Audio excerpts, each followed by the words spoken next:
नमस्कार मंडळी, इंग्रजी नववर्ष 2026ची सुरुवात झालेली आहे. या नवीन वर्षाच्या सुरुवातीला अनेक शुभ फलदायी योग जुळून आलेले आहेत.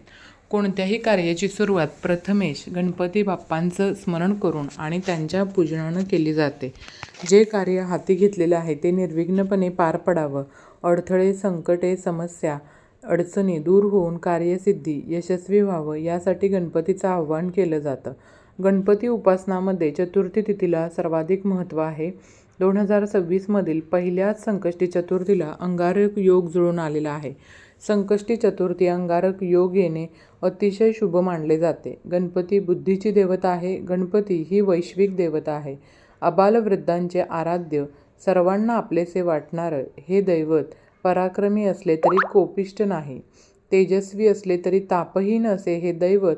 यामुळेच देवत्व असलेला गणपती जवळचा आणि आपल्यातलाच वाटतो. मराठी वर्षाचा पौष महिना सुरू आहे.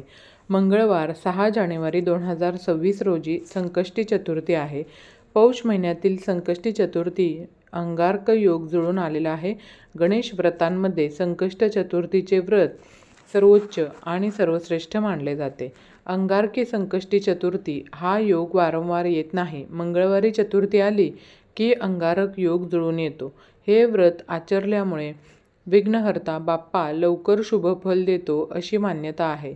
गणपतीची शाश्वत कृपा लाभावी यासाठी गणेश भक्त, गणेश उपासक अनेक व्रत करतात. त्यापैकी संकष्टी चतुर्थीचं सर्वात महत्त्वाचं व्रत मानलं जातं. संकष्टी चतुर्थी हे कोणालाही करता येते. येत्या 6 जानेवारी पौष महिन्यातील संकष्ट चतुर्थीला अंगारक योग जुळून आलेला आहे. अंगारकी चतुर्थीचा योग हा वारंवार येत नाही, तो वर्षातून एकदा किंवा दोनदाच येत असतो. अंगारक म्हणजे मंगळ ग्रह जो निखाऱ्यासारखा लालभडक दिसतो. त्यानं भारद्वाज ऋषीकडून गणेश मंत्र घेतला आणि गणरायाची उपासना केली. त्याच्या उपासनेवर प्रसन्न होऊन बाप्पाने त्याला आशीर्वाद दिला की माझ्या जन्माची तिथी चतुर्थी होती, म्हणून मंगळवारी येणारी चतुर्थी तुझ्या नावाने अर्थात अंगारकी चतुर्थी म्हणून ओळखली जाईल. आणि म्हणून जर आपण अंगारकी चतुर्थीला व्रत केलं तर आपल्याला वर्षभरातील सर्व चतुर्थीचं शुभ फळ प्राप्त होतं. आणि म्हणून या दिवशी अगदी लहान मुलांपासून ते मोठ्यांपर्यंत सर्वजण या चतुर्थीचं व्रत करत असतात. तसंच ज्यांना प्रत्येक महिन्यामध्ये येणाऱ्या चतुर्थीचं व्रत सुरू करायचं आहे त्यांनी या अंगारकी चतुर्थीपासून सुरू करू शकता. कारण चतुर्थी ही अशी कोणत्याही महिन्यामध्ये आपण पकडू शकत नाही किंवा व्रत करू शकत नाही. जेव्हा अंगारक योग येतो तेव्हाच आपल्याला चतुर्थी व्रताला सुरुवात करायची असते. म्हणून ज्यांना चतुर्थी व्रत सुरुवात करायचं आहे त्यांनी 6 जानेवारीपासून हे व्रत सुरू करू शकता. या अंगारकी चतुर्थीचा प्रारंभ 6 जानेवारी 2026ला सकाळी 8:01 होणार आहे आणि समाप्ती 7 जानेवारीला सकाळी 6:54 होणार आहे. म्हणून उदय तिथीनुसार ही अंगारकी चतुर्थी 6 जानेवारी मंगळवारी साजरी केली जाणार आहे. या दिवशी आपण व्रत करणार आहे आणि हे व्रत आपल्याला चंद्रोदय झाल्यानंतर सोडायचं आहे. या संकष्टी चतुर्थीचा चंद्रोदय जो आहे तर तो 6 जानेवारीला रात्री 9:16 होणार आहे आणि या वेळेमध्ये आपल्याला चंद्राची पूजा करून गणपती बाप्पांची आरती करायची आहे आणि यानंतरच हे व्रत सोडायचं आहे. तरच या व्रताचं फळ तुम्हाला प्राप्त होईल आणि श्री गणेशाचा आशीर्वाद हा देखील तुम्हाला मिळेल. गणपती बाप्पा हे विद्येचे, ज्ञानाची देवता मानले जातात. सर्व देवतांमध्ये श्री गणेश हे अतिशय हुशार देवता म्हणून ओळखले जातात, जे संकट विघ्नहर्ता देखील आहेत. आणि म्हणून या दिवशी खास करून मुलांसाठी काही प्रभावी उपाय आणि सेवा केल्या जातात. आजच्या या व्हिडिओमध्ये आपण एक अतिशय प्रभावी असा उपाय या ठिकाणी पाहणार आहोत.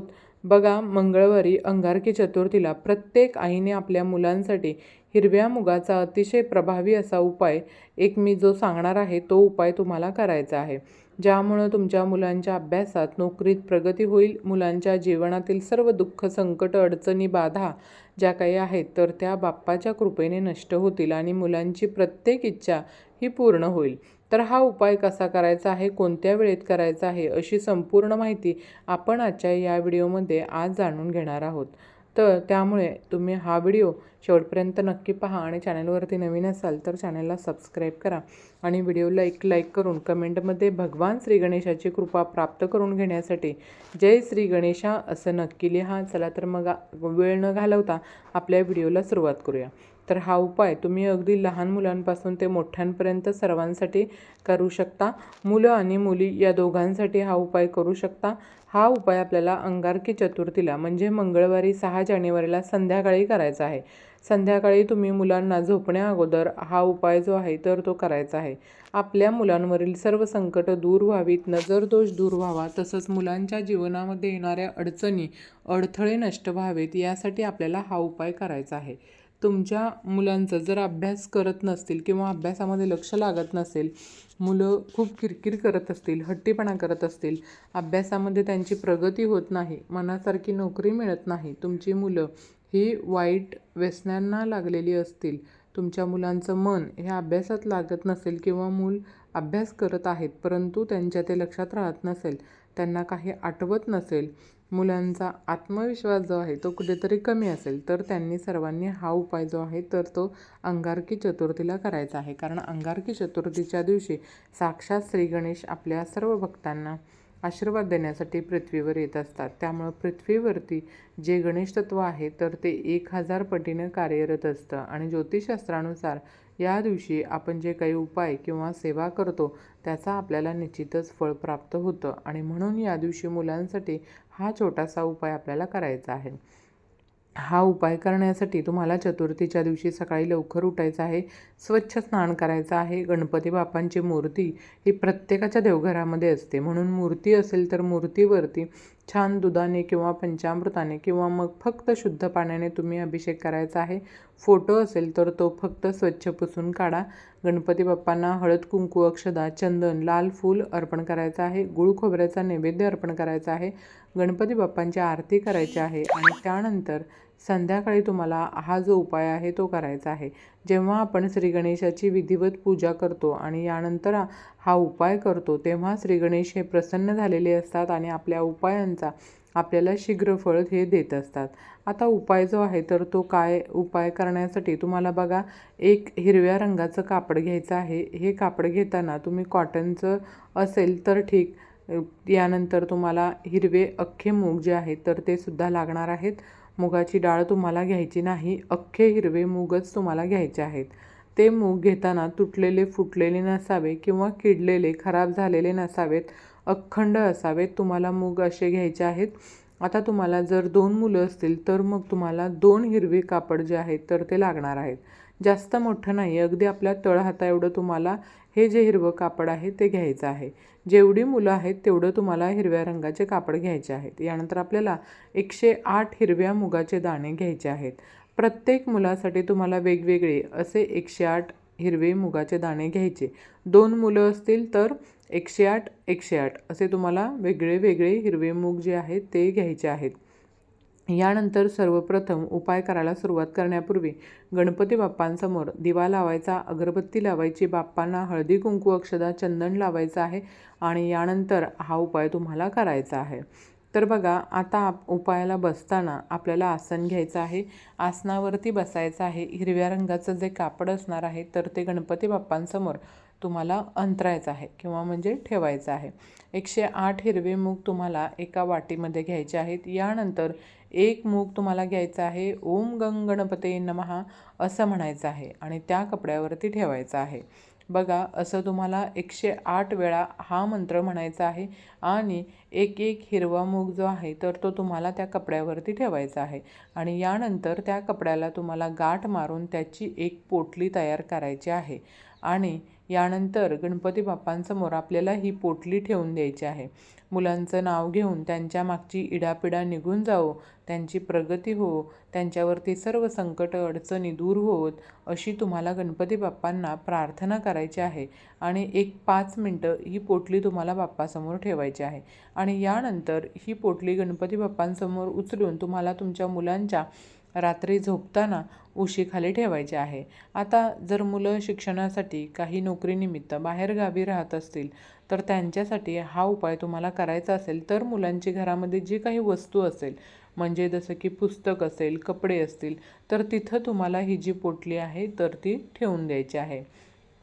फक्त चामड्याची वस्तू नसावी, चामड्याच्या वस्तूपाशी तुम्हाला चुकूनही पोटली जी आहे ती ठेवायची नाही. कपडे असतील किंवा फोटो असेल तर तिथंसुद्धा तुम्ही ही पोटली ठेवली तरीसुद्धा चालेल. आणि तुमची मुलं तुमच्या जवळच असतील तर मुलांच्या उशीखाली तुम्हाला ही जी पोटली आहे तर ती पोटली तुम्हाला त्या ठिकाणी ठेवायची आहे. यानंतर दुसऱ्या दिवशी आपल्याला काय करायचं आहे, हा उपाय इथंच संपत नाही, तर दुसऱ्या दिवशी तुम्हाला 7 जानेवारीला सकाळी उठायचं आहे. उठल्यानंतर आपल्याला स्नान करून घ्यायचं. यानंतर ही पोटली तुम्हाला मुलांच्या उशीखालून काढून घ्यायची आहे आणि गणपती बाप्पांच्या मंदिरामध्ये घेऊन जायचं आहे. जाताना तुम्हाला दुर्वा, जास्वंदीची फुलं, यानंतर बाप्पांसाठी नैवेद्य घेऊन जायचं आहे. गूळ खोबरं तुम्ही नेलं तरीही चालेल. तिथं गेल्यानंतर तुम्हाला सर्वप्रथम गणपती बाप्पांना हळद, कुंकू, अक्षदा, फुलं, दुर्वा अर्पण करायचे आहेत. गूळ खोबऱ्याचा नैवेद्यसुद्धा अर्पण करायचा आहे. आणि त्यानंतर ही जी पोटली आपण सोबत नेलेली आहे तर ती पोटली बाप्पांच्या चरणाजवळ ठेवून तुम्हाला पुन्हा एकदा प्रार्थना करायची आहे की माझ्या मुलाला हवी तसे यश मिळू दे, मुलांची इच्छा जी काही आहे ती पूर्ण होऊ दे, मुलांच्या आयुष्यातील सर्व संकट ही कमी होऊ देत, मनासारखी नोकरी मिळू दे, नोकरीमध्ये प्रमोशन होऊ दे, अशी जी काही इच्छा असेल तर ती तुम्हाला बोलायची आहे. आणि असा हा उपाय करून तुम्हाला घरी यायचं आहे. हा उपाय तुम्ही फक्त श्रद्धेने आणि निष्ठापूर्वक करा. यामुळे तुमच्या मुलांबाबतची जी कोणती इच्छा असेल तर ती नक्कीच पूर्ण होईल. आणि 2 मुलं असेल तर अशाच तुम्हाला 2 पोटली ज्या आहेत त्या बनवायच्या आहेत. 2 मुलांच्या उशीखाली ठेवा. दुसऱ्या दिवशी त्या घेऊन तुम्हाला मंदिरामध्ये जाऊन हा जो उपाय आहे तर तो करायचा आहे. अतिशय प्रभावी असा हा उपाय आहे. हा उपाय तुम्ही नक्की करा, कारण नवीन वर्षातील पहिली अंगारकी मोठी चतुर्थी आहे आणि त्यामुळे या दिवशी आपण हा उपाय जर केला तर तो अजिबात वाया जाणार नाही. गणपती बाप्पा जे आहेत ते आपल्या भक्तांना कधीही निराश करत नाहीत. अशा प्रकारे 1 मूल असेल तर 1 पोटली करायची, 2 मुलं असतील तर 2 पोटली करायची आणि आदल्या दिवशी म्हणजे चतुर्थीला आपल्या मुलांच्या जवळ ठेवायची आहे. आणि दुसऱ्या दिवशी श्री गणेश मंदिरात जाऊन गणपती बाप्पांना ती अर्पण करायची आहे. तर अशा प्रकारे मैत्रिणींनो आपल्याला हा उपाय करायचा आहे. यामुळे नक्कीच बाप्पा हे प्रसन्न होतील, आपल्याला मार्ग नक्कीच दाखवतील. आपल्या मुलांचं आयुष्यातील जी काही दुःख, संकट, अडचणी सुरू आहेत तर ते नक्कीच बाप्पा दूर करतील. तर हा व्हिडिओ तुम्हाला कसा वाटला? व्हिडिओतील माहिती उपयुक्त वाटली असेल तर व्हिडिओला एक लाईक नक्की करा आणि चॅनलला सबस्क्राईब करून आम्हाला प्रोत्साहित करा. तसंच व्हिडिओ संपूर्ण पाहिल्याबद्दल धन्यवाद. श्री स्वामी समर्थ.